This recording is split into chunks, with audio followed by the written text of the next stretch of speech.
Hello students, last video la வந்து standardization and simplification of work அப்படின்ற ஒரு technique of scientific management பற்றி discuss பண்ணோம். அதில் வந்து சில ஸ்டடீஸை வந்து ஃபாலோ பண்ணுறாங்க அப்படின்னு சொன்னாங்க. அதாவது method study, motion studies, time study, fatigue study அப்படின்ற சில விஷயங்களை வந்து ஃபாலோ பண்ணுறாங்க அப்படின்றத வந்து நம்ம பார்த்தோம். அது ஒவ்வொன்றத்தையும் நம்ம வந்து டீட்டெயில்டாக பார்க்கலாம். இந்த வீடியோவில் வந்து method study and motion study பற்றி நம்ம வந்து டிஸ்கஸ் பண்ண போகிறோம். ஸோ இது வரைக்கும் நம்ம சேனலை சப்ஸ்கிரைப் பண்ணாதவங்க ப்ளீஸ் சப்ஸ்கிரைப் பண்ணுங்கள்.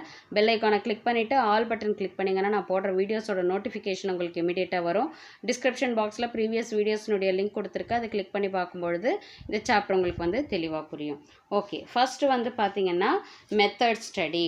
மெத்தட் ஸ்டடின்னா இப்போ ஒவ்வொரு ஆர்கனைசேஷனையும் வந்து ஒரு ப்ராடக்டை ப்ரொடியூஸ் பண்ணும்பொழுது எந்த மாதிரியான ஒரு மெத்தாலஜியை அவங்க ஃபாலோ பண்ணணும் அப்படின்ற விஷயத்தில் அவங்க வந்து கிளியர் கட்டாக இருக்கணும். அதுலேருந்து எந்த டீவியேஷன்ஸும் வந்து இருக்கக்கூடாது. ஓகேவா? ஸோ ஒரு பர்டிகுலர் டாஸ்க்கை வந்து எஃபிஷியண்ட்டாக வந்து பர்ஃபார்ம் பண்ணணும் அப்படின்னா அதுக்கு வந்து இந்த மெத்தட் ஸ்டடியை வந்து அவங்க ஃபாலோ பண்ணுவாங்க.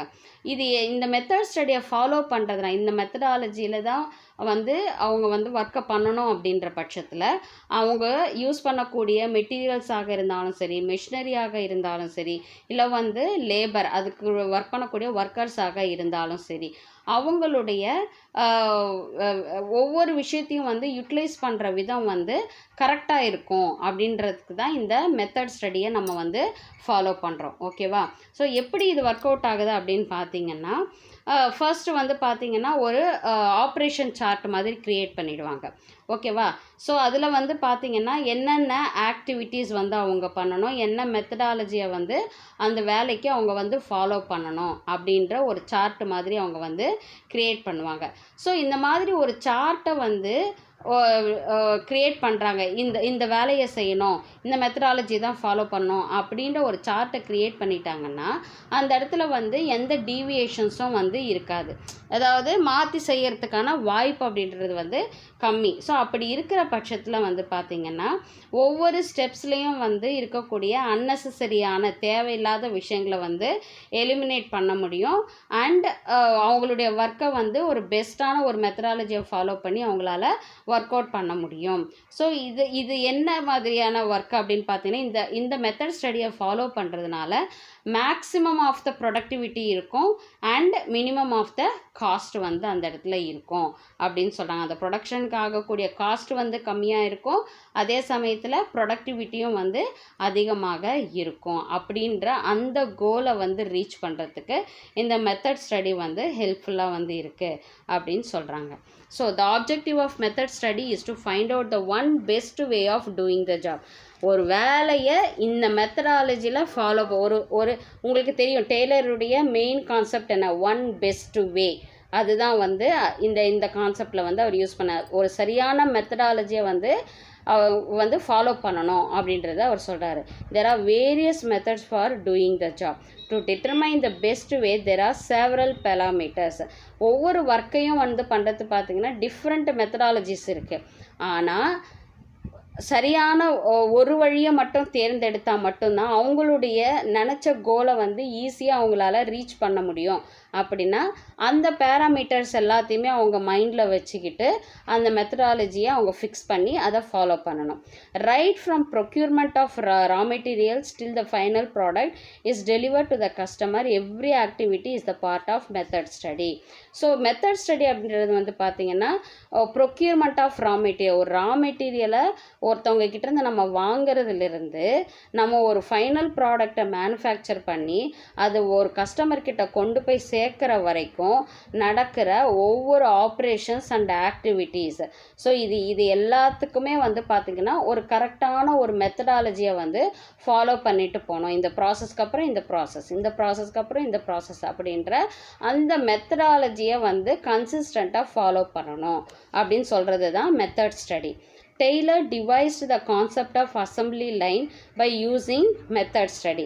assembly line என்ன அப்படின்னா என்ன, இப்போ ஒரு கார் கம்பெனியில் வந்து பார்த்திங்கன்னா ஃபஸ்ட்டு அதுக்கான காருக்கு தேவையான எல்லா இன்டர்னல் பார்ட்ஸ் எல்லாத்தையுமே வந்து மேனுஃபேக்சர் பண்ணிவிட்டு அதை ஃபிக்ஸ் பண்ணி ஒவ்வொரு ப்ராசஸாக தான் ஒரு காரு ஒரு ஃபைனல் ப்ராடக்டாக வந்து அது உருவாகும். அதுக்கான என்ஜின் ஆகட்டும், அதுக்கான பிரேக் சிஸ்டம் ஆகட்டும், இல்லை வந்து பார்த்திங்கன்னா காருக்கு தேவையான அந்த சீட்ஸ் ஆகட்டும், இது எல்லாமே வந்து ஒவ்வொரு ப்ராசஸாக முடிஞ்சதுக்கப்புறம் ஒரு ஃபைனல் ப்ராடக்டாக அதை வந்து கொண்டு வர்றது அப்படின்றது தான் அசம்பிளி லைன் அப்படின்னு சொல்லுவாங்க. So Ford motor company used this concept very successfully. So Ford கம்பெனின்றது it is a car company. So இந்த கான்செப்டை அவங்க வந்து சக்ஸஸ்ஃபுல்லாக மெயின்டைன் பண்ணுறாங்க. Even now auto companies are using it. The objective of whole exercise is to minimise the cost of production and maximise the quality and satisfaction of the customer. So இந்த method ஸ்டடியை பொறுத்த வரைக்கும் வந்து பார்த்திங்கன்னா அதனுடைய main எய்மாக வந்து என்ன இருக்குது அப்படின்னா, ஒரு ப்ரொடக்ஷனுடைய ஒரு ப்ராடக்டை ப்ரொடியூஸ் பண்ணுறதுக்கான செலவு வந்து மினிமமாக இருக்கணும். அதே போல் அந்த ப்ராடக்டை வந்து குவாலிட்டியாகவும் இருக்கணும். அதே போல் கஸ்டமரை சாட்டிஸ்ஃபை பண்ணக்கூடிய விதமாகவும் இருக்கணும். இதை பேஸ் பண்ணி இது எப்படி சாத்தியம் அப்படின்னு பார்த்திங்கன்னா, கரெக்டான ஒரு மெத்தடாலஜியை நம்ம ஃபாலோ பண்ணும்பொழுது மட்டும்தான் இந்த விஷயம் வந்து சாத்தியம். ஸோ அதை சொல்கிறது தான் method study. For this purpose many techniques like process charts and operations research etcetera are used. So இந்த பர்பஸுக்கு வந்து இந்த மெத்தட் ஸ்டடி பர்பஸஸ்க்கு வந்து பார்த்திங்கன்னா நிறைய அனலைசேஷன், நிறைய எக்ஸ்பிரிமெண்ட்ஸ் வந்து அவங்க பண்ணியிருப்பாங்க. கண்டிப்பாக வந்து ஒரு மெத்தடாலஜியை ஃபாலோ பண்ணுறாங்கன்னா ஆல்ரெடி ஃபாலோ பண்ண மெத்தட்ஸில் வந்து கண்டிப்பாக அவங்க ஏதாவது வந்து ப்ராப்ளம்ஸ் ஃபேஸ் பண்ணியிருப்பாங்க, இல்லை வந்து அதுக்கு சொல்யூஷன் கண்டுபிடிக்க முடியாமல் போயிருக்கலாம். ஸோ இந்த மாதிரியான ப்ராப்ளம்ஸ்க்கெல்லாம் வந்து ஒரு ரிசர்ச் பண்ணி ஒரு அனலைஸ் பண்ணி அவங்க வந்து ஒரு மெத்தடாலஜியை ஃபிக்ஸ் பண்ணுவாங்க. ஓகே, இந்த ப்ராப்ளம் வருதுன்னா அப்போ இந்த மெத்தடை ஃபாலோ பண்ணாமல் ஆல்டர்னேட் வேறு என்ன. ஸோ இது எந்த ப்ராப்ளம்ஸ் எல்லாத்தையும் அனலைஸ் பண்ணி அதற்கான ஒரு சரியான மெத்தடாலஜியை ஃபாலோ பண்ணி தான் அவங்க வந்து அவங்க ப்ராடக்டே வந்து அவங்க ப்ரொடியூஸ் பண்ணுவாங்க. ஸோ அதற்கான சார்ட்ஸ் அண்ட் ஆப்ரேஷன்ஸ் ரிசர்ச் இது எல்லாமே வந்து அவங்க யூஸ் பண்ணுவாங்க. For designing a car, the assembly line production would entail deciding the sequence of operations, place for men, machines and raw materials etc. All this part of method study. ஒரு காரை design பண்ணுறாங்க அப்படின்னா அந்த இடத்துல வந்து assembly line production அப்படின்ற ஒரு விஷயம் வந்து இருக்கும். அதாவது சீக்வன்ஸ் ஆஃப் ஒர்க், இந்த ஸ்டேஜுக்கு அப்புறம் இந்த ஸ்டேஜ், இந்த ஸ்டேஜுக்கு அப்புறம் இந்த ஸ்டேஜ். ஒரு ப்ராடக்டை வந்து ஒரு காரை வந்து ஒரு ஃபுல் ஃபைனல் ப்ராடக்டாக ஒரு காரோட பிக்சரைசேஷன் மாதிரி வரணும். அதாவது எக்ஸாக்டாக அந்த காரினுடைய வடிவமைப்பு வந்து கரெக்டாக அதனுடைய பார்ட்ஸ் எல்லாம் வந்து ஃபிக்ஸ் பண்ணி கரெக்டாக வரணும் அப்படின்றத சொல்கிறது தான் வந்து அசம்பிளி லைன் அப்படின்னு சொல்கிறோம். ஸோ அந்த இடத்துல ஒர்க்கர்ஸாக இருந்தாலும் சரி, மெஷின்ஸாக இருந்தாலும் சரி, ரா மெட்டீரியல்ஸாக இருந்தாலும் சரி, அது எல்லாமே வந்து கரெக்டாக அந்த assembly line step by step வந்து அதை வந்து சரியாக நடக்கும் பொழுது மட்டும்தான் அந்த ப்ராடக்ட்டு ஒரு ஃபினிஷ்டு ப்ராடக்டாக வெளியே வருது அப்படின்னு சொல்கிறாங்க. அதுக்கு யூஸ் பண்ணக்கூடிய ஒரு மெத்தடாலஜி தான் மெத்தட் ஸ்டடி அப்படின்னு சொல்கிறாங்க. ஸோ இதுதான் வந்து மெத்தட் ஸ்டடி. நெக்ஸ்ட் வந்து பார்த்திங்கன்னா மோஷன் ஸ்டடி. மோஷன் ஸ்டடி அப்படின்றது என்னது? மூமெண்ட் அப்படின்றது வந்து அது ஒரு ஒர்க்கராக இருக்கலாம், இல்லை வந்து மிஷின்ஸாக இருக்கலாம். ஓகேவா? ஸோ மோஷன் ஸ்டடி அப்படின்றது வந்து பார்த்திங்கன்னா பீப்புள் அண்ட் மெஷின்ஸ், ஓகேவா, அவங்க வந்து எப்படி அவங்களுடைய டாஸ்க்கை வந்து பர்ஃபார்ம் பண்ணுறாங்க அப்படின்றத அனலைஸ் பண்ணுறது தான் மோஷன் ஸ்டடி. ஓகேவா? ஸோ ஒர்க் பண்ணக்கூடிய ஒர்க்கர்ஸாக இருந்தாலும் சரி, மிஷின்ஸாக இருந்தாலும் சரி, அவங்களுடைய டாஸ்க்கை வந்து பர்ஃபார்ம் பண்ணுறதுக்கு அவங்களுடைய ஒவ்வொரு மூமெண்ட்டும் எப்படி இருக்குது அப்படின்றத அனலைஸ் பண்ணுறது தான், ஆய்வு பண்ணுறது தான் மோஷன் ஸ்டடி. இதனுடைய மெயின் எய்ம் என்ன அப்படின்னு பார்த்திங்கன்னா, இப்போ வந்து ஒர்க்கர் வந்து ஒரு ஒர்க் பண்ணுறாங்க அப்படின்னா ஏதாவது ஒரு விதத்தில் வந்து டைம் வேஸ்ட் ஆகலாம். ஓகேவா? அதனால் வந்து ப்ரொடக்டிவிட்டி வந்து ப்ராப்ளத்தை ஃபேஸ் பண்ணலாம். ஓகேவா? ஸோ அது மாதிரியெல்லாம் இருக்கக்கூடிய அந்த மூமெண்ட்ஸை வந்து எப்படி அவாய்ட் பண்ணி ஐடென்டிஃபை பண்ணி அதை ரிமூவ் பண்ணி அவங்களுடைய ப்ரொடக்டிவிட்டியை எப்படி வந்து இன்க்ரீஸ் பண்ணுறது அப்படின்றத சொல்கிறது தான் மோஷன் ஸ்டடி.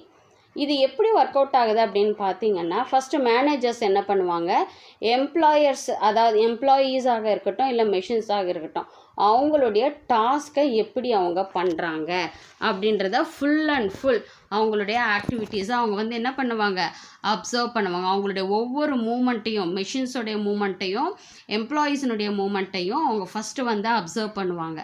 அதுக்கு அடுத்தது மேனேஜர்ஸ் வந்து என்ன பண்ணுவாங்கன்னா, அந்த ஒவ்வொரு ஒர்க்கர்னுடைய மூமெண்ட்டும் சரி இல்லை மெஷின்ஸினுடைய ஒர்க் ஆகட்டும் சரி, அதற்காக எவ்வளோ டைம் வந்து அது எடுத்துக்கிறாங்க அப்படின்றத அவங்க என்ன பண்ணுவாங்க, மெஷர் பண்ணுவாங்க. ஓகேவா, எவ்வளோ டைம் வந்து இந்த ஒரு ஸ்டெப்பை முடிக்கிறதுக்கு ஒரு மெஷின் ஆகட்டும் ஒரு ஒர்க்கர் ஆகட்டும் எவ்வளோ டைம் எடுக்கிறாங்க அப்படின்றத மெஷர் பண்ணுவாங்க. அடுத்தது வந்து பார்த்திங்கன்னா, மேனேஜர் வந்து இந்த அவங்கள வந்து அப்சர்வ் பண்ணியும் மெஷர் பண்ணதுக்கப்புறம் என்ன மாதிரியான அன்னெசரியான மூமெண்ட்டு மெஷின்ஸில் இருக்குது அண்ட் ஒர்க்கர்ஸ் கிட்ட இருக்குது. ஒர்க்கர் வந்து அனாவசியமாக வந்து அவங்களுக்கான ரா மெட்டீரியல் எடுத்துகிட்டு வரது போயிட்டு எடுத்துகிட்டு வர டைம் ஆகட்டும் சரி, இல்லை ஒர்க்கிங் என்விரான்மெண்ட்டாக இருக்கட்டும், இல்லை மெஷின்ஸ் வந்து ஃபாஸ்ட்டாக ஒர்க் ஆகணும் இல்லையா, மெஷின் ஸ்லோவாக ஒர்க் ஆனால் ஆட்டோமேட்டிக்காக அதுக்கான டைமும் அதிகமாக எடுக்கும். ஸோ அந்த மாதிரியான மூமெண்ட்ஸ், அன்னெசரி மூமெண்ட்ஸ் எல்லாத்தையும் நெக்ஸ்ட் என்ன பண்ணுவாங்க, ஐடென்டிஃபை பண்ணுவாங்க. அதுக்கு அடுத்த ஸ்டெப் என்னவா பண்ணுவாங்க அப்படின்னு பார்த்தீங்கன்னா, ஸோ இந்த மாதிரியான அன்னெசரி மூமெண்ட்டை வந்துட்டு அவங்க என்ன பண்ணுவாங்க, அதை எலிமினேட் பண்ணி எப்படி ஒர்க்கை வந்து எஃபிஷியண்ட்டாக பண்ண முடியும் அப்படின்ற ஒரு விஷயத்துக்கு, ஒரு கன்க்ளூஷனுக்கு அவங்க வருவாங்க. இந்த ஸ்டடியை தான் மோஷன் ஸ்டடி அப்படின்னு சொல்கிறோம். ஒர்க்கருக்கு ஒர்க் கொடுத்து ஒர்க் பண்ணுறது மட்டும் கிடையாது, சரியான டைமை வேஸ்ட் பண்ணாமல் அவங்களுடைய ஒவ்வொரு ஆக்டிவிட்டீஸும் வந்து சரியான முறையில் இருந்தால் மட்டும்தான் அந்த ப்ராடக்ட் வந்து குவாலிட்டியான ப்ராடக்டாகவும் கரெக்டான டைமுக்கும் வெளியே வர முடியும். ஸோ அவங்களுடைய ஒவ்வொரு மூமெண்ட்டும் வந்து அடிப்படையாக இருக்குது அப்படின்றத சொல்கிறது தான் மோஷன் ஸ்டடி. ஸோ இது வந்து பார்த்திங்கன்னா அவங்களுடைய டைமையும் வந்து ரெடியூஸ் பண்ணுது, காஸ்ட்டை ரெடியூஸ் பண்ணுது, குவாலிட்டியை இன்க்ரீஸ் பண்ணுது. அதே போல் பார்த்திங்கன்னா சேஃப்டியாகவும், அதாவது ஒர்க் பிளேஸில் வந்து ஒர்க்கர்ஸ் வந்து சேஃபான இடத்துல அவங்க ஒர்க் பண்ணணும் இல்லையா, அவங்களுக்கு ஏதாவது ஒரு பாதிப்பு ஏற்பட்டுச்சுன்னா ஆட்டோமேட்டிக்காக அந்த ஒர்க் வந்து டிலே ஆகும். ஸோ இந்த மாதிரியான பெனிஃபிட்ஸை வந்து இந்த மோஷன் ஸ்டடியில் வந்து கொடுக்குறாங்க. இப்போ ஃபார் எக்ஸாம்பிளுக்கு வந்து பார்த்திங்கன்னா, இப்போ ஒரு காஃபி ஷாப்புன்னு வச்சுக்கோங்க, உங்களுக்கு புரியறதுக்காக சொல்கிறேன். இப்போ ஒரு காஃபி ஷாப் அப்படின்னா, இப்போ ஒரு கஸ்டமர் வந்து ஆர்டர் பண்ணுறாரு, எனக்கு வந்து 2 காஃபி வேணும் அப்படின்னும் பொழுது அந்த ப்ராசஸ் ஆகட்டும் சரி, இல்லை வந்து அந்த ப்ராடக்டை கொண்டு போய் கஸ்டமர் கிட்ட சேர்க்குற வரைக்கும் வந்து பார்த்திங்கன்னா அந்த ஒர்க் வந்து ஸ்ட்ரீம் லைனாக இருக்கணும். ஓகேவா, ஒரு ஆர்டர் கொடுக்குறாங்களா, டக்குன்னு வந்து அந்த சர்வர் கொண்டு போய் அந்த காஃபியை ப்ரிப்பேர் பண்ணுறவங்க கிட்ட அந்த ஆர்டரை கொடுத்துட்டு அந்த காஃபி அவங்க ப்ரிப்பேர் பண்ணிவிட்டு அதை வந்து கஸ்டமர்கிட்ட கொண்டு போய் சேர்க்குற வரைக்கும் எவ்வளோ டைம் எடுத்துக்குது, அவங்களுடைய மூமெண்ட்டில் என்ன லெத்தாஜிட்டி இருக்குது, அதே மாதிரி அந்த மெஷினில் என்ன மூமெண்ட்ஸ் இருக்குது. ஸோ இது எல்லாத்தையும் பேஸ் பண்ணி தான் ஒரு காஃபி ப்ரிப்பரேஷனுக்கான டைமை வந்து ஃபிக்ஸ் பண்ணுது. ஓகேவா, ஸோ இதை தான் வந்து நம்ம மோஷன் ஸ்டடி அப்படின்னு சொல்கிறோம். இப்போ ஒரு சில ஹோட்டல்ஸ்லலாம் பார்த்திங்கன்னா டக்குன்னு நம்ம ஆர்டர் பண்ண பொருள் வந்து நமக்கு வந்துடும், ஒரு சில இடங்களில் வந்து டிலே ஆகும் இல்லையா. ஸோ அந்த ப்ராசஸ் மேக்கிங் அதை வந்து என்ன பண்ணணும்னா ஸ்ட்ரீம்லைன் பண்ணணும் அப்படின்னு சொல்கிறாங்க. எப்படி ஒரு ஃபேக்ட்ரியில் வந்து ஒரு ப்ராடக்டை வந்து நம்ம ப்ரொடியூஸ் பண்ணுறதுக்கு ஒரு அசம்பிளி லைன் அப்படின்ற ஒரு ப்ராசஸை நம்ம மெயின்டைன் பண்ணணும் அப்படின்னு பண்ணுறாங்களோ, அது மாதிரி வந்து மற்ற எல்லா விஷயங்களுமே அவங்களுடைய ஒர்க்கை வந்து ஸ்ட்ரீம்லைன் பண்ணி கரெக்டாக கொண்டு போனால் மட்டும்தான் அவங்க வந்து சக்ஸஸ்ஃபுல்லாக இருக்க முடியும் அப்படின்றத சொல்கிறது தான் motion study. So motion study refers to the study of moments like lifting, putting objects, sitting and changing positions etcetera which are undertaken while doing a typical job. இப்போது ஒரு மேனுஃபேக்சரிங் கம்பெனியில் ஒரு ஒர்க் பண்ணுறாங்க அப்படின்னா அங்கே வந்து ஒர்க்கர்ஸ்க்கு நிறைய மூமெண்ட்ஸ் இருக்கும் இல்லையா. ஒர்க்கர்ஸ்க்காகட்டும் இல்லை மெஷின்ஸ்க்காகட்டும் ஒரு ரா மெட்டீரியலை எடுத்து வைக்கிறதாக இருந்தாலும் சரி, அதை எடுத்து வைக்கிறதா இருந்தாலும் சரி, இல்லை வந்து ஒர்க்கர்ஸ் ரெஸ்ட் எடுத்துக்கிறதாக இருந்தாலும் சரி, இல்லை அவங்க பொசிஷன்ஸை சேஞ்ச் பண்ணி, இது எல்லாமே வந்து பார்த்திங்கன்னா மோஷன் ஸ்டடியை சொல்கிறதா தான் இருக்குது. So unnecessary movements are sought to be eliminated so that take place less time to complete the job efficiently. So unnecessary-ஆன மூமெண்ட்ஸை வந்து நம்ம வந்து அவாய்ட் பண்ணும்பொழுது, எலிமினேட் பண்ணும்பொழுது நம்மளுடைய டைமும் சரி, நம்மளுடைய ஜாபும் வந்து எஃபிஷியண்ட்டாக பண்ண முடியும் அப்படின்னு சொல்கிறாங்க. For example, Taylor and his associate Frank Gilbert were able to reduce motions in bricklaying from 18 to just 5. Taylor demonstrated that productivity increased about 4 times by this process.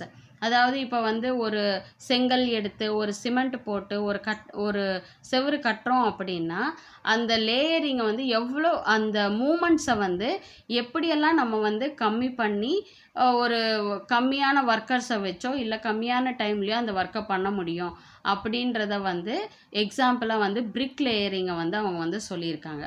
ஓகேவா? ஸோ 18 to just 5, அதாவது maybe 18 workers செய்ய வேண்டிய வேலையை ஒரு 5 பேர் வந்து எஃபிஷியண்ட்டாக அந்த பிரிக்ஸை எடுத்து வச்சுக்கிட்டு அதற்கான சிமெண்ட்ஸ் எடுத்து வச்சுட்டு சரியான முறையில் கரெக்டான டைமில் டக்குன்னு எடுத்து செய்வாங்க. இப்போ வந்து பார்த்திங்கன்னா நார்மலாக வந்து ஒரு செவுறு கட்டணும் அப்படின்னா நம்ம என்ன பண்ணுவோம், செங்கலெல்லாம் எடுத்துகிட்டு வந்து அதை அரேஞ்ச் பண்ணி அதை கீழே விழாமல் கரெக்டாக அதை செட்ரைட் பண்ணி வைக்கணும். அப்புறம் வந்து ஒரு சிமெண்ட் எடுத்துகிட்டு வரணும், மணல் எடுத்துகிட்டு வரணும், அதை கலவை பண்ணி போடணும். ஸோ இது எல்லாமே வந்துட்டு அன்னெசரி மூமெண்ட்ஸெல்லாம் தவிர்க்கணும் அப்படின்றத சொல்கிறது தான் இந்த மோஷன் ஸ்டடிக்கு இந்த எக்ஸாம்பிள் வந்து அவங்க சொல்கிறாங்க. On close examination of body motions, for example, if possible to find out motions which are productive. ஒவ்வொரு மூமெண்ட்டும் எப்படி இருக்கணும்னா ப்ரொடக்டிவாக இருக்கணும், அதாவது எஃபிஷியண்ட்டாக இருக்கணும் அப்படின்னு சொல்கிறாங்க. Motions which R incidental and motions which R unproductive, அதாவது வந்து பார்த்திங்கன்னா ப்ரொடக்டிவிட்டி எஃபிஷியன்சி வந்து இல்லாமல் இருக்கக்கூடாது. மோஷன்ஸ் அப்படின்றது வந்து பார்த்திங்கன்னா ஒரு மூமெண்ட் அப்படின்னும் பொழுது அந்த வேலைக்கு சம்மந்தப்பட்டு செய்கிற ஒரு அப்ரோச்சாக இருக்கணுமே தவிர்த்து அதை வந்து ஒரு அப்ரோச்சபிள் இல்லாமல் ஒரு அன்ப்ரொடக்டிவாக இருக்கக்கூடாது அப்படின்னு சொல்லிட்டு சொல்கிறாங்க. ஓகேவா? So Taylor used stopwatches and various symbols and colors to identify different motions.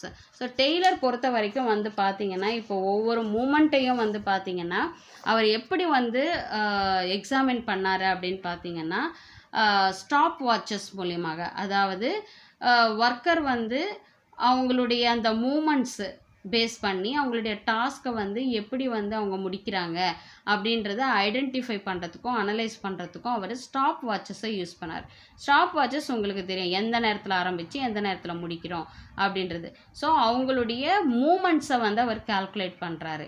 ஓகேவா? அதை கால்குலேட் பண்ணி எவ்வளோ டைம் அவங்க எடுத்துக்கிறாங்க அப்படின்றத ஸ்டாப் வாட்சஸ் மூலமா அவர் அனலைஸ் பண்ணார். அதுக்கப்புறம் அவர் என்ன பண்ணுறாருன்னா எந்தெந்த ஏரியாஸில் வந்து அனாவசியமான மூமெண்ட்ஸ் இருக்குது, ஓகேவா, எந்தெந்த இடத்துல வந்து அந்த அன்னெசரி மூமெண்ட்ஸ்னால புல் பேக் ஆகுது ஒரு ப்ராடக்டை ப்ரொடியூஸ் பண்ணுறதுக்கு அப்படின்ற விஷயத்த அனலைஸ் பண்ணிவிட்டு அதற்கான ஒரு சொல்யூஷனை அவர் வந்து கொண்டு வராரு. ஸோ இந்த மாதிரி ஸ்டாப் வாட்சஸ் ஆகட்டும் சரி, சிம்பிள்ஸ் அண்ட் கலர்ஸ், ஸோ எந்த இடத்துல ப்ராப்ளம் வருது அந்த இடத்துல ஒரு சிம்பிள்ஸை வந்து க்ரியேட் பண்ணுறது, இல்லை ஒரு கலர் வந்து அந்த இடத்துல மென்ஷன் பண்ணுறது. ஸோ இந்த அனலைசேஷன் மூலியமாக அவங்க வந்து ப்ராப்ளத்தை ஐடென்டிஃபை பண்ணிவிட்டு அன்னெசரி மூமெண்ட்ஸ் ஐடென்டிஃபை பண்ணிவிட்டு அந்த ப்ராப்ளத்துக்கு ஒரு சொல்யூஷன் வந்து கொண்டு வந்துடுறாங்க. ஸோ டெய்லரை பொறுத்த வரைக்கும் stop watches, symbols and colours இதை பேஸ் பண்ணி வந்து அந்த மூமெண்ட்ஸை வந்து அன்னெசரி மூமெண்ட்ஸை அவாய்ட் பண்ணிவிட்டு சரியான டிசிஷன் எடுத்து டைமுக்கு வேலையை முடிக்கிற மாதிரியான ஒரு ப்ராசஸை சொல்கிறது தான் motion study. So method study and motion study பற்றி நம்ம பார்த்தோம். இதில் ஏதாவது உங்களுக்கு டவுட்ஸ் இருந்துச்சுன்னா கமெண்ட் செக்ஷனில் கமெண்ட் பண்ணுங்கள், உங்கள் டவுட்ஸை நான் கிளாரிஃபை பண்ணுறேன். ஸோ நெக்ஸ்ட் வீடியோவில் நம்ம பார்க்கலாம். தேங்க்யூ.